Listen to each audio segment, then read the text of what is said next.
And there is no question in my mind that me being in this pulpit right here this morning is directly related to the kind of mother God gave to me. There is no doubt in my mind I would not be here right now if it were not for her. As King Lemuel was thinking about the lessons that his mother had taught him, in verses 2 through 9, he basically refers to four things. He says, here's what Mom taught me. And he gives four lessons. The first lesson he said that his mother taught him was that the lesson of staying away from immorality.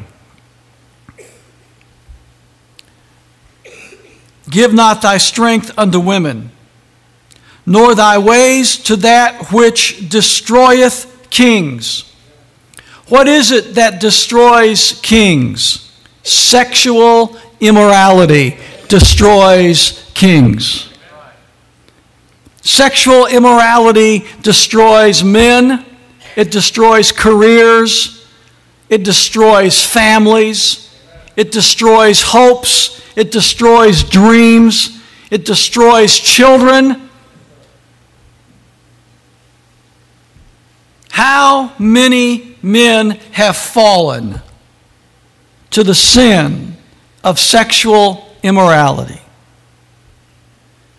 How many political leaders? How many preachers? How many businessmen?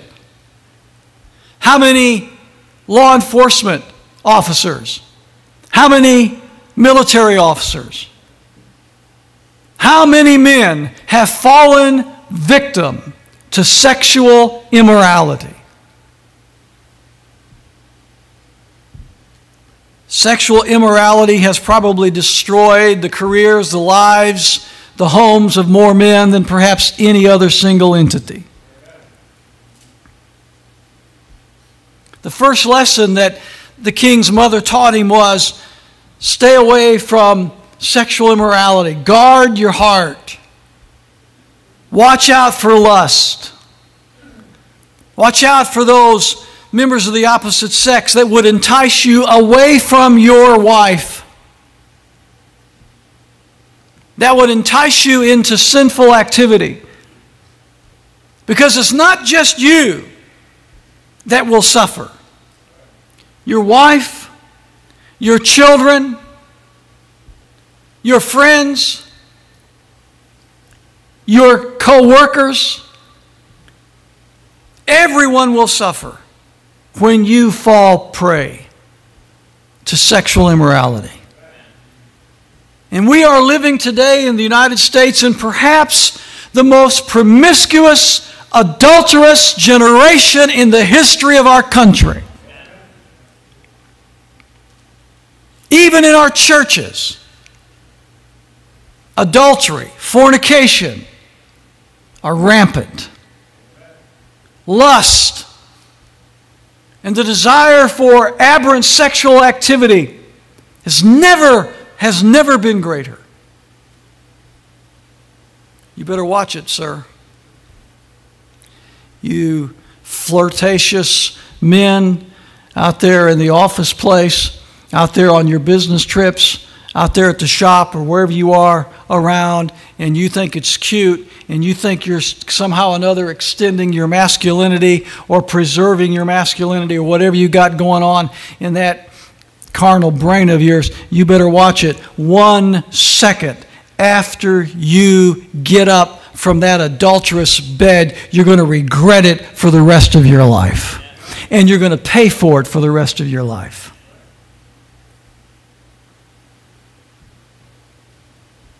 She said, stay away from the immoral woman. Stay away from the immoral act. She taught her son sexual purity. The second lesson she taught her son in verse 4 and following is to stay away from strong drink. It is not for kings O Lemuel, to drink wine, nor for princes strong drink. Alcohol addiction is a major problem in America today. Probably far more severe than drug addiction. Alcohol addiction has ruined countless millions of families. I have counseled over these 30 plus years scores and probably even hundreds of families.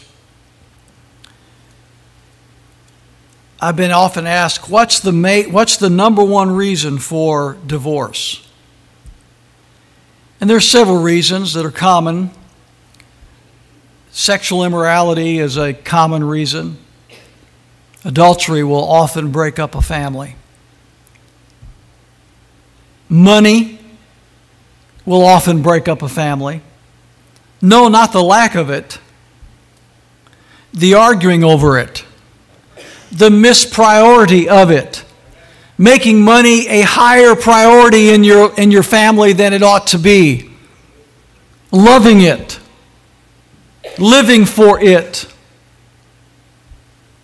Mismanaging it. Money has broken up a lot of families. In-laws have broken up families. You wouldn't think that, would you? By the way, I thank God that not only have I had a great mother, I've had a great mother-in-law.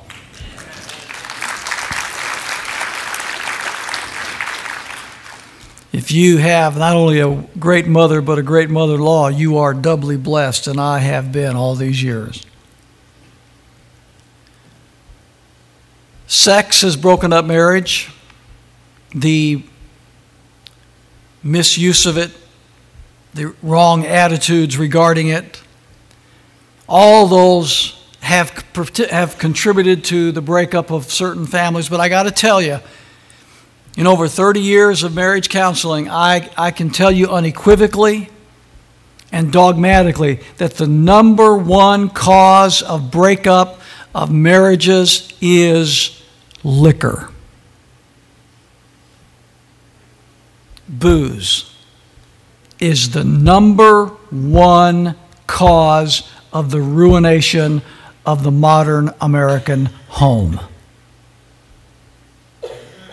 Booze will destroy not only your brain and destroy your health and your liver and your everything else about your anatomy, it will destroy your marriage. And there are many people in this audience that can give personal testimony to that fact.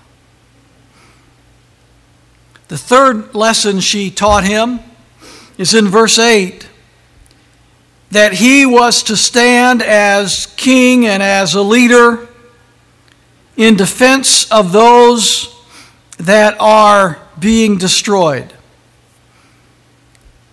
of all such as are appointed to destruction, is the way it's worded in the King James text in verse 8.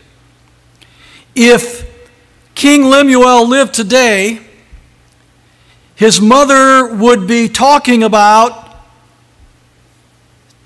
defending the unborn babies in the womb. That's who she would be talking about. Because if there is a group of people in America today that are appointed to destruction, it is the unborn children who are the victims of abortion on demand. Where are the leaders to defend the defenseless? Where are the leaders to fight for the cause of the unborn child? They are far and few between, even among the church. They are far and few between. And then the last thing she taught him in verse 9, open thy mouth, judge righteously, and plead the cause of the poor and needy. Those are the four things that King Lemuel said that his mother taught him. Those are pretty good lessons to learn. as a result of the mother's influence on King Lemuel, he wrote the verses that we read initially, verses 10 through 31. Who can find a virtuous woman?